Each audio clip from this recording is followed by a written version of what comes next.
Alam nyo guys, may sasabihin lang ako. Alam nyo, yung ibang tao sa Pilipinas, walang utang na loob kay Tatay Digong. Sa totoo lang, nung pandemya, nag-i-enjoy kayo sa 10,000, 6,000, nag-i-enjoy kayo.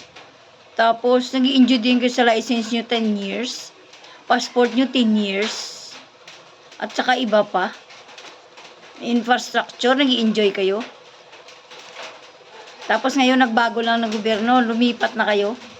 Si tatay na yung ginagawa yung pako, ilalansang sa krus. Grabe. Hindi kayo marunong tumanaw ng utang na loob. Talaga, wala kayong utang na loob. Kayo, lahat kayo na bumabatikos kay Tatay Digong sa totoo lang. Mga mapanghusga. Ano kayo, Diyos? Tandaan nyo yan, lahat na bumabatikos kay Tatay Digong. Hindi naman totoo. Diyos lang ang bahala sa inyo, humusga sa inyo. Baka mamaya impyerno papunta nyo. Tandaan nyo yan.